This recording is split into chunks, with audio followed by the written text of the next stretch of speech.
Hello guys, today we have an '02 Honda CRV, almost said Mazda, Honda CRV. And we are going to replace the starter. She's not starting, she's doing a lot of clinking back down there. The starter's buried underneath the intake manifold, which is this part. It's underneath, there's not enough room here to do much between the radiator support and the engine. I looked underneath. There's barely any room underneath. I think the easier way, believe it or not, is removing the intake manifold and everything that's attached to it. So let's get it. First thing I'm gonna do is disconnect the battery. Or not the whole battery, but the negative. Disconnect the negative terminal. And then we're gonna start removing anything that has to do with the intake manifold. This cover, these two bolts for the cover, part of the intake, probably just this part right here. Throttle body has to be removed or at least unbolted from this part. And some of the hoses, maybe here in connector, understand, for the runners. It's called the intake runners. All right, let's start. All right, fellas. So battery's disconnected. Well, the negative is. And I got the cover off of here. For the battery, I think original equipment is 10 millimeter. But it had a different connector. It took about a 1/2 inch 13 millimeter socket to remove it. For here, the two bolts that held the cover, they were 10 millimeter. And this is what you got underneath. Okay, so we gotta remove anything that is in the way. Don't get discouraged. It's gonna be a lot of parts, but just try to take pictures and remember where everything went. Okay. I'm gonna start out. I think I gotta remove this cover and the steel bar, the support for the radiator. I think we have to also remove that, or at least unbolt it, to give us enough room here for this part to come out. And this thing has to be unbolted too, to give us enough room. But we'll see. All right, I got this piece out of the way. And what it takes is a sensor and a hose. There's the plug for the sensor, there's the hose, and obviously the clamps. So, plug for the sensor and hose. And that's your throttle body right there. While you're there, you might as well clean it. But once I do that, I'll show you how to do that. All right, fellas, I took all the rivets, the plastic rivets that hold this cover. And in this case, also the battery holder had a bolt that went right through this hole. I put that back over here. And when I removed it, well, maybe if I took this one off, it would have left the grill in place, but it doesn't matter because the grill was loose because it's missing these clips. So anyway, the whole thing comes out like this. No big deal. And what I'm gonna do next is unbolt this whole part. This is called radiator support. I'm gonna unbolt it and make sure that it's loose to give us enough room. I still might have to take the latch off, but that's what's next. And also, guys, these are the clips. It has a centerpiece that you pop up, it unlocks it, and then you're able to take the whole thing out. I'm sure you've seen these before. This piece, you pop it up and it unlocks, and you can take them off. And it's good to use. You can either use a screwdriver like this, a flat one, or if you got a tool like this, comes in handy, or like this.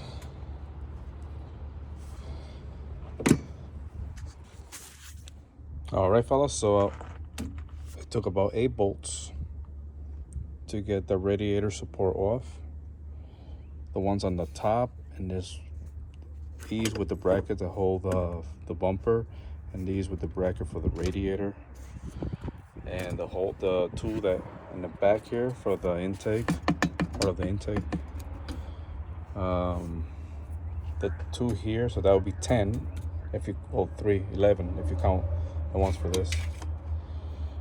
Even though that's attached to this and I'm gonna move it out of the way, I just wanted to remove it so there's more room that I got in the front.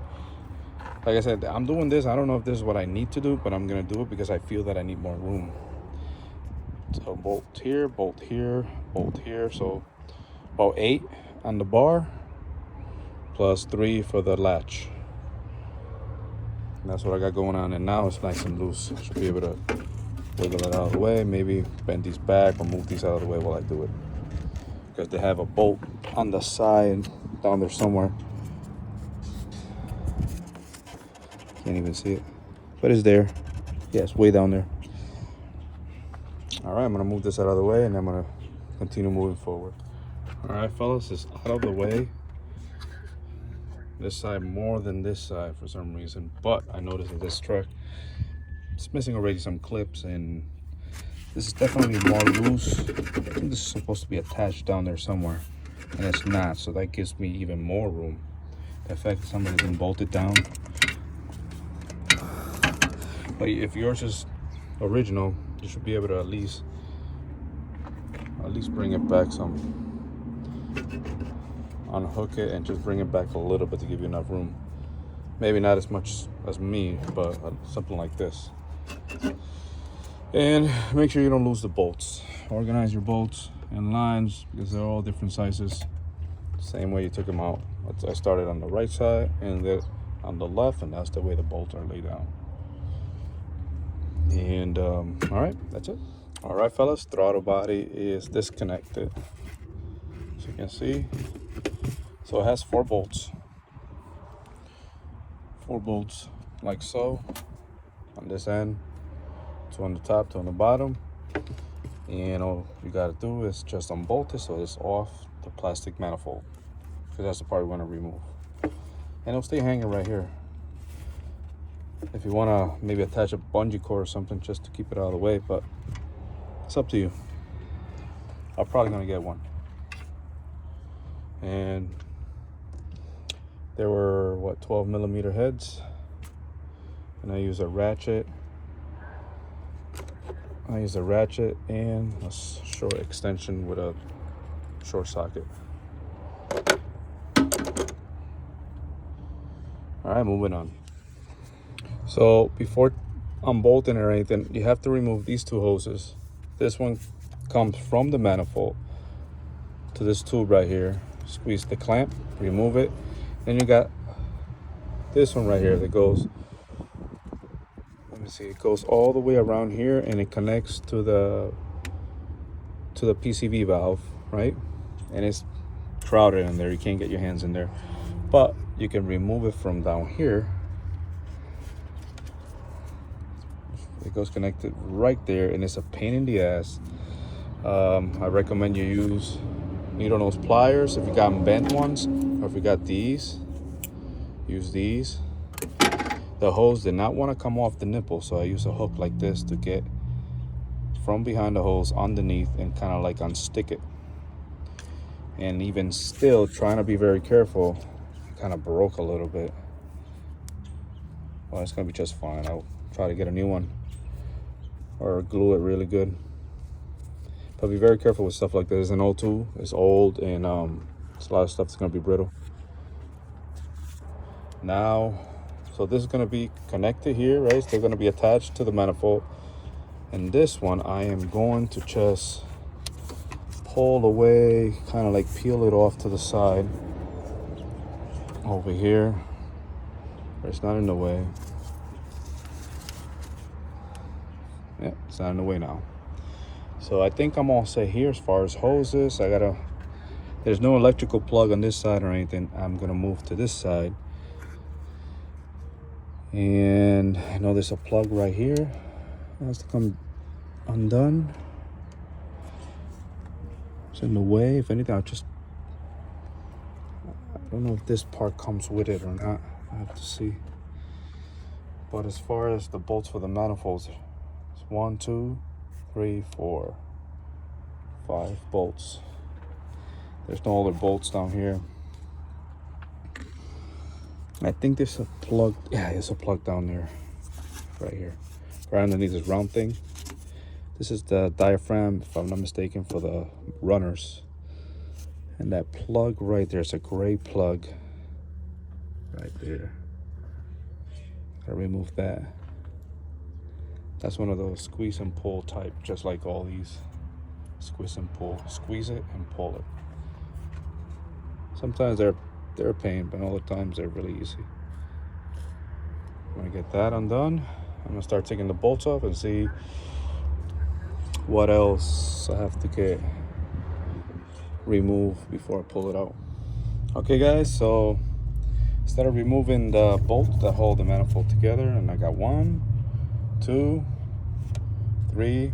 This one, the stud came out with the nut. This one is a little difficult. Get yourself a swivel or a swiveling extension. I did it without it, and you can do it too. Just gotta be careful.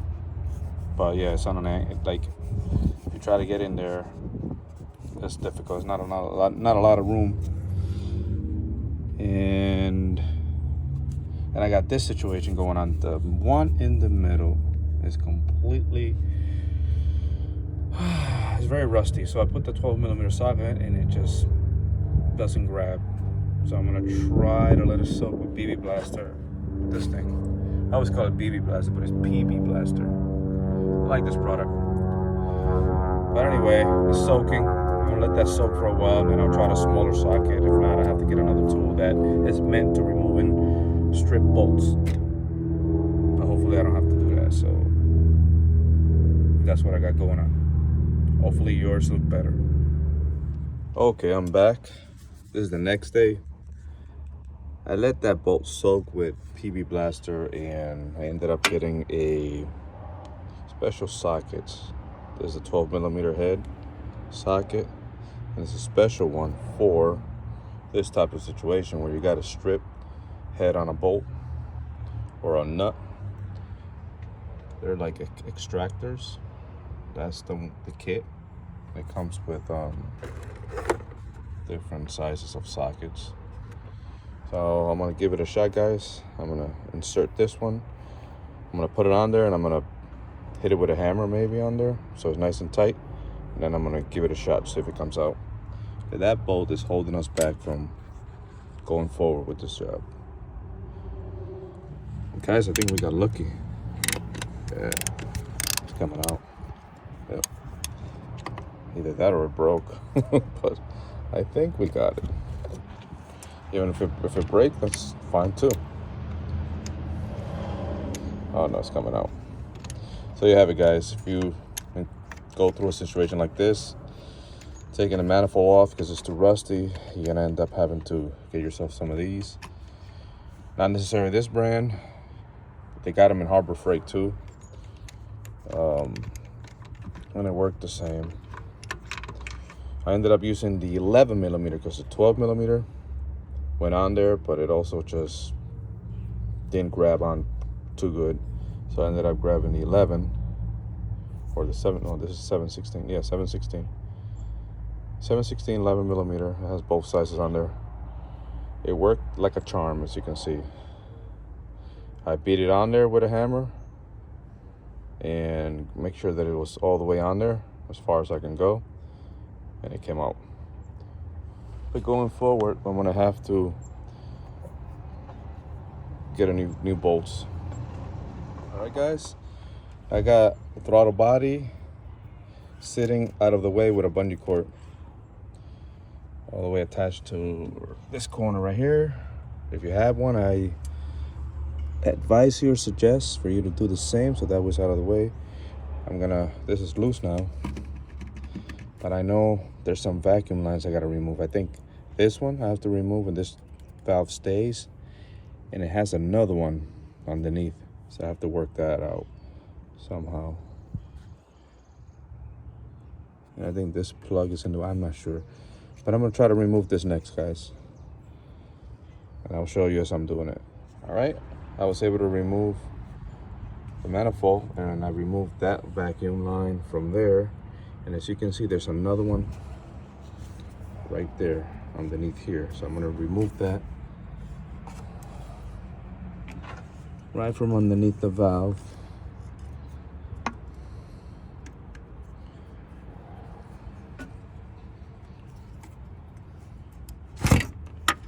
Okay, that's off. And now the manifold should come right out. Let's see if I can do it with one hand to show you guys how easy it comes out, or how difficult it comes out.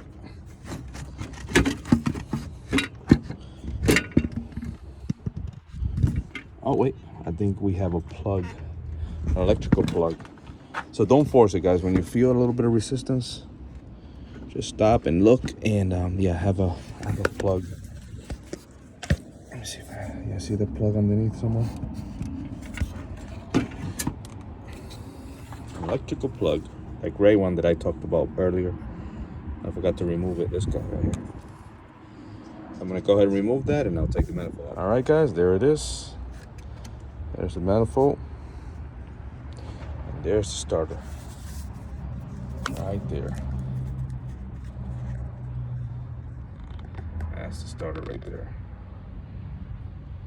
Has 2 bolts.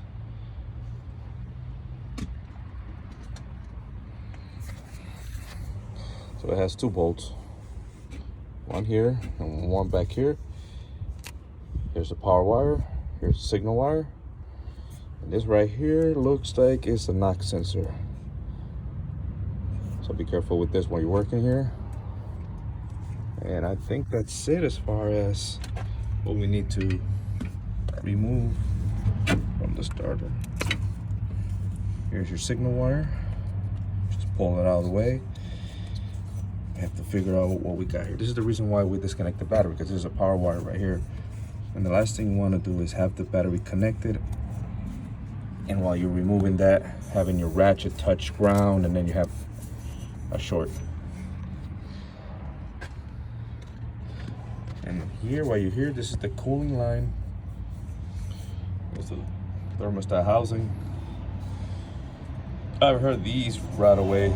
As you can tell, this one is not looking too great. And I can give you a nice leak, cooling leak. You got another hose, yeah, another hose. Go from there to the housing, to the thermostat housing too.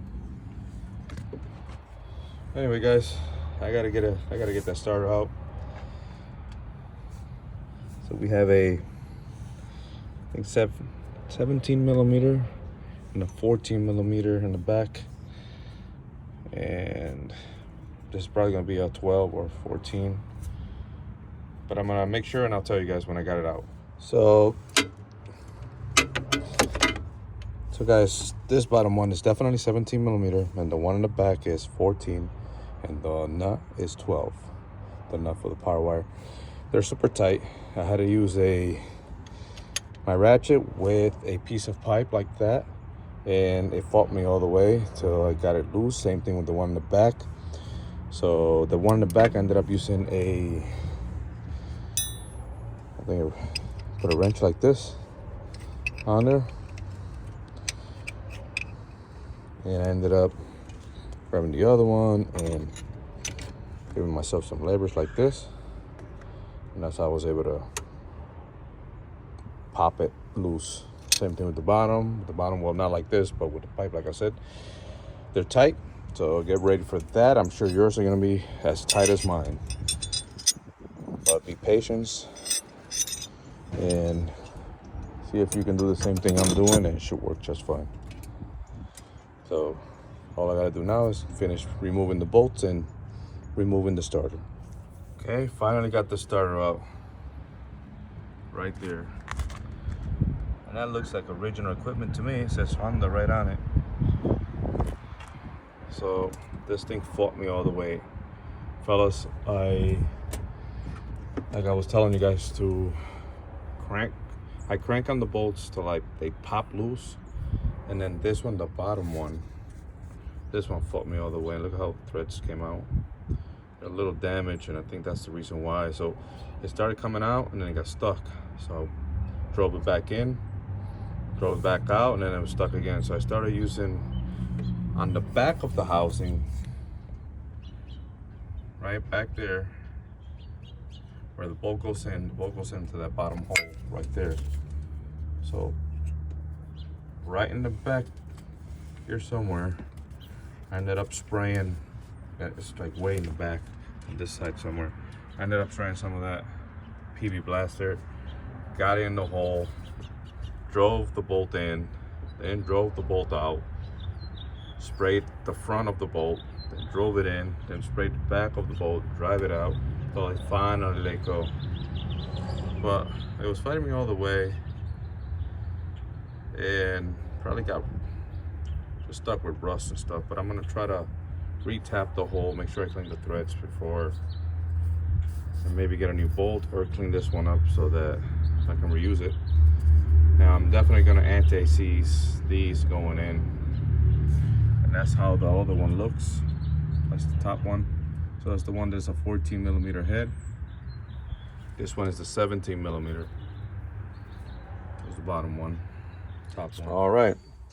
After a few days, I finally got the brand new starter from AutoZone.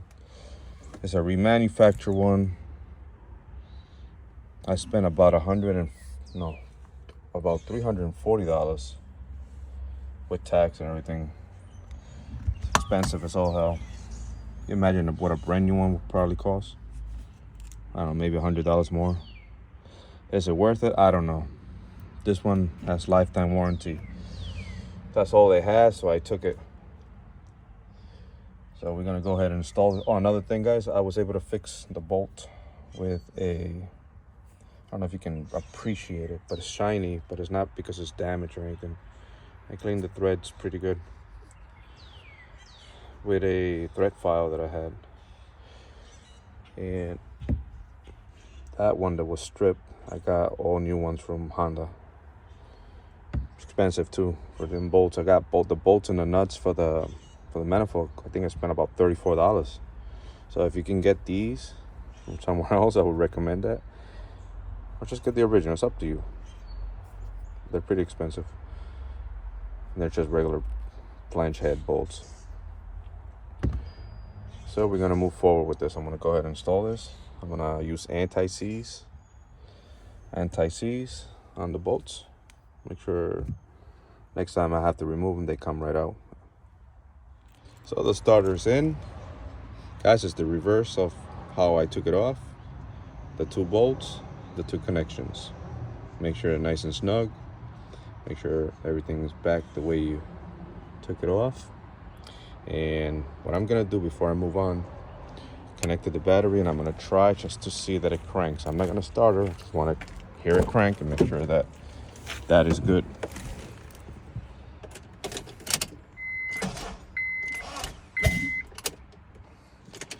Yep, she cranks. That's perfect. So guys, if this video helped you, please like, leave a comment, subscribe is free. I'm gonna move on. Stay tuned for the next video of how I diagnose and repair the P1077 code that I have for the runner control problem on the manifold. Thank you again for watching.